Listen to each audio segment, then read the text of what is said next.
ஆகையினால நாம் இந்த பதட்டமான சூழ்நிலைகளில் அநேக நேரங்களில் நமக்கு என்ன செய்யுது, சரியான வார்த்தைகளே என்ன வராது, சரியான வார்த்தைகளே என்ன செய்யாது.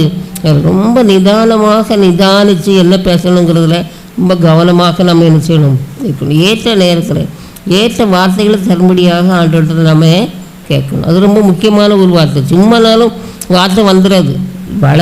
வளன்னு பேசுகிறதே பெரிய காரியம் கிடையாது.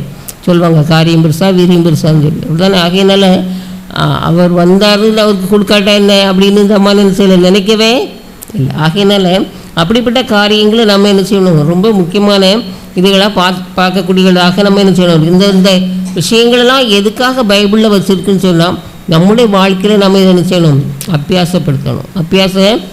இந்த மாதிரி வேறு மாதிரி சூழ்நிலையில் வரும்பொழுது இந்த காரியங்களை நம்ம யோசனைப்போ எப்படி ஆண்டவரை சரியான வார்த்தைகள் என்ற வாயில தாங்க அப்படின்னு சொல்லி ஆண்டவர்கிட்ட என்ன செய்யணும், கேட்கணும். அடுத்தது பாருங்கள், லூக்கா 4ஆம் அதிகாரம் 27வது வசனம். லூக்கா 4:27.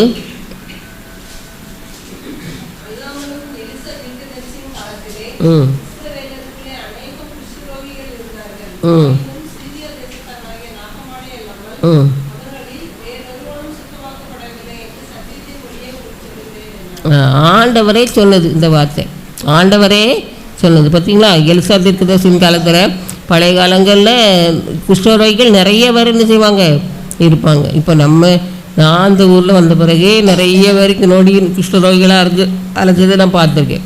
அப்படி இருக்கும்போது பழைய காலங்களில் குஷ்டரோகிகளுக்குன்னு தனியாக இடங்களே ஒதுக்கி வச்சுருந்துருக்காங்க. அப்படிப்பட்ட காலங்களில் எத்தனையோ குஷ்டரோகிகள் இருந்தாலும் நாகமான் மட்டும்தான் என்ன செய்யறாங்க, சொஸ்தமானோம். எதனால அப்படின்னு சொல்லி பார்த்தா 2 ராஜாக்கள் 5ஆம் அதிகாரம் முதல் 3 வசனங்கள் பாருங்க.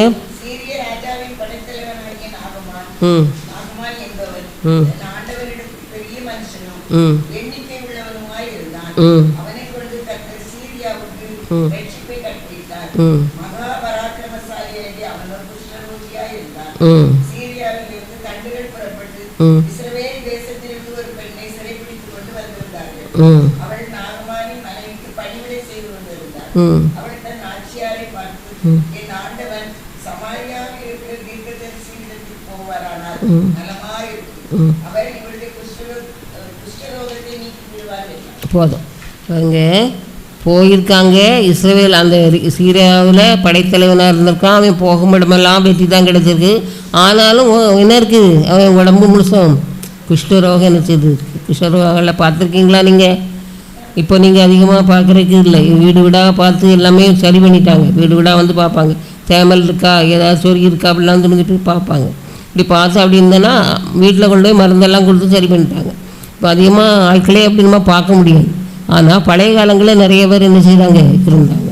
இந்த சீரியா அந்த நாகமான் அப்படி ஒரு குஷ்டரோகியாக இருந்தாலும் கூட பெரிய வீரனாக இருந்திருக்கான்.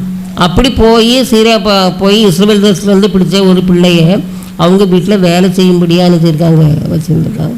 பாருங்கள், அந்த பிள்ளைக்கு எவ்வளோ கஷ்டமாக இருந்திருக்கும். அவங்க அப்பா அம்மாவை வீட்டு பிரித்து என்ன செய்ய வந்திருக்காங்க. வீட்டில் வேலை செய்கிறதுக்கு கொண்டு வச்சாங்கன்னா அந்த பிள்ளைக்கு எவ்வளோ கஷ்டப்படும். அப்படிதானே. சிறிய பெண்ணுன்னு சொல்லும்போது ஒரு 10-12 வயசு தான் இருக்கும்.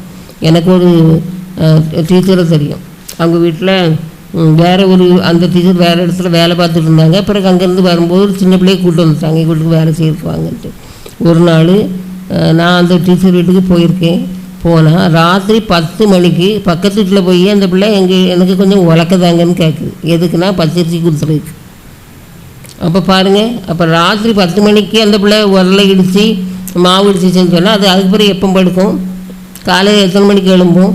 அப்போது வேலைக்கு ஆட்களை வச்சாச்சுன்னா நிறைய வீடுகளில் இப்படி தானே செய்து நடக்கும். அப்போ அந்த சின்ன பிள்ளைக்கு எவ்வளோ கஷ்டம் இருந்திருக்கும். அதே மாதிரி தான் வேலை இருந்திருக்கும் பழைய காலங்களில். அப்போது உடனே அந்த பிள்ளைய நினச்சிருக்கலாம், அவங்க ஒரு கிறிஸ்டரை போய் எப்படி கிடந்துட்டு போகிறான், நமக்கு நம்ம இஸ்ரேல் ஜனங்களெல்லாம் கொண்டு குமிச்சு தானே என்ன செய்யணும், நம்மளுக்கு என்னையும் அம்மா அப்பாவும் இல்லாமல் சேர்த்துட்டாரு அப்படின்னு சொல்லி அந்த பிள்ளை என்ன செய்யலை, நினைக்கவே செய்யலை. அவள் என்ன சொல்ல பார்த்தீங்களா, ஆண்டவன் சமாரியாவில் இருக்க தீர்க்கதரிசிகள் போவாரானால் நலமாயிருக்கும், அவர் என்னை குணமாக்குவாள் அப்படின்னு சொல்லி சொல்கிறான்.